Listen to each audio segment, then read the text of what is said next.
जब हम उर्दू को क्रिटिसाइज करते हैं तो हम हिंदी को भी इनडायरेक्टली हर्ट करते हैं, क्योंकि दोनों लैंग्वेजेस काफ़ी मिलती जुलती हैं। ये हम नहीं कह रहे, ऐसा सुप्रीम कोर्ट कह रहा है।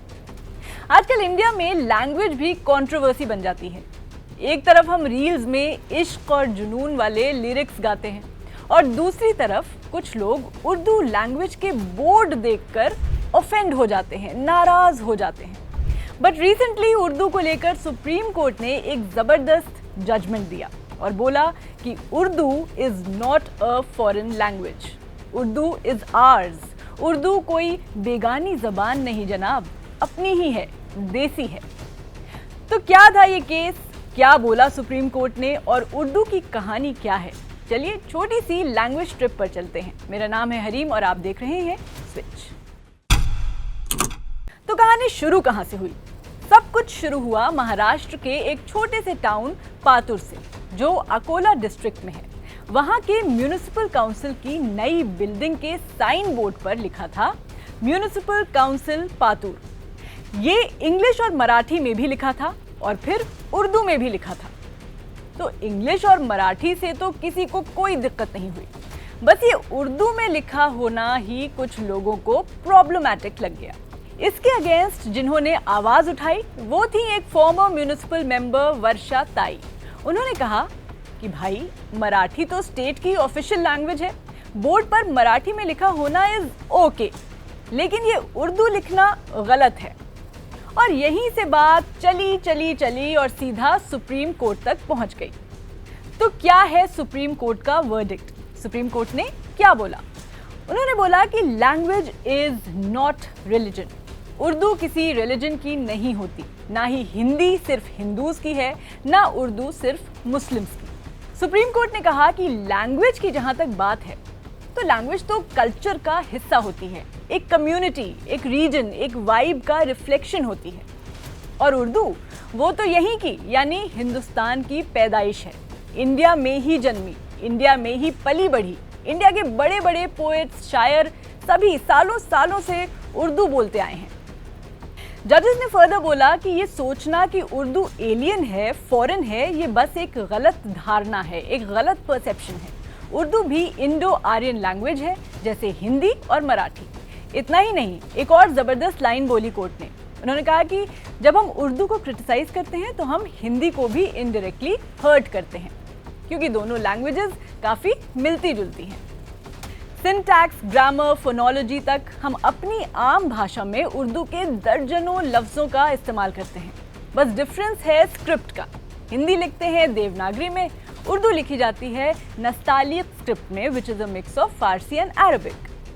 मामले की सुनवाई कर रहे जजेस में से जस्टिस धूलिया ने बोला कि Urdu is the finest specimen of Ganga Jamuni तहजीब, वही कॉम्पोजिट कल्चर जो यूपी, बिहार, दिल्ली, हैदराबाद की गलियों में फील होता है। लेकिन फिर आई पॉलिटिक्स। ब्रिटिशर्स ने हिंदू मुस्लिम का डिवाइड क्रिएट किया और ये डिवाइड लैंग्वेज तक पहुंच गया। हिंदी हो गई हिंदुओं की, उर्दू बन गई मुसलमानों की, और यूनिटी की जगह आ गया कंफ्यूजन और बायस। आज भी हमारे रोज की हिंदी शुक्रिया, मोहब्बत, ज़रूरत, ख्वाब जैसे उर्दू वर्ड्स के बिना इनकम्प्लीट सी है। तो अब इस मामले से जुड़े कुछ legal facts and constitution angle पर भी नजर डाल लेते हैं। कोर्ट ने एक और इम्पोर्टेंट चीज पॉइंट आउट की कि आर्टिकल 345 ऑफ द कॉन्स्टिट्यूशन के तहत स्टेट्स अपनी मर्जी से सेकेंड ऑफिशियल लैंग्वेज डिसाइड कर सकते हैं, और उर्दू तो ऑलरेडी कई जगहों पर ऑफिशियल लैंग्वेज है। Andhra Pradesh, Telangana, Bihar, UP, Jharkhand, West Bengal, union territories में दिल्ली और जम्मू कश्मीर भी उर्दू को रिकॉग्नाइज करते हैं। तो अगर महाराष्ट्र के एक बोर्ड पर उर्दू लिखी गई तो कोई कॉन्स्टिट्यूशनल वायलेशन तो हुआ ही नहीं, यानी बस कुछ लोगों ने अननेसेसरी इशू बना दिया, उर्दू में बोले तो फिजूल का मसला बना दिया। अगर इसको बिगर पिक्चर के पर्सपेक्टिव से देखें, देखिए इंडिया में 270 मदर टंग्स हैं, वो भी सिर्फ उनकी काउंट है जिनके 10,000 प्लस स्पीकर्स हैं। Real number thousands and thousands. तो लैंग्वेज डाइवर्सिटी तो हमारे डीएनए में है, उर्दू भी उसी का एक हिस्सा है।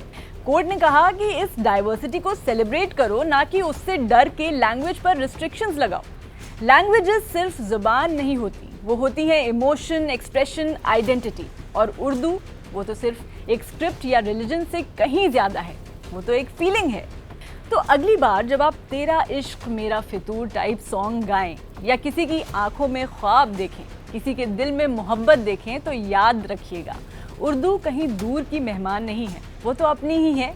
और अब तो सुप्रीम कोर्ट ने भी ये कह दिया है। और शायद इसी दिन के लिए इकबाल अशहर ने लिखा था, उर्दू के बिहाफ पर लिखा था कि उर्दू है मेरे नाम में खुसरो की पहेली, मैं मीर की हमराज हूँ गालिब की सहेली। गालिब ने बुलंदी का सफर मुझको सिखाया, हाली ने मुरव्वत का सबक याद दिलाया। इकबाल ने आईनाए हक मुझको दिखाया, मोमिन ने सजाई मेरे ख्वाबों की हवेली। क्यों मुझको बनाते हो तासुब का निशाना, मैंने तो कभी खुद को मुसलमान नहीं माना। देखा था कभी मैंने भी खुशियों का जमाना, अपने ही वतन में हूं मगर आज अकेली। आपको ये वीडियो कैसा लगा? कमेंट्स में उर्दू के लिए अपने इश्क का इजहार करें, वीडियो को मोहब्बत से शेयर करें और स्विच को देखते रहें।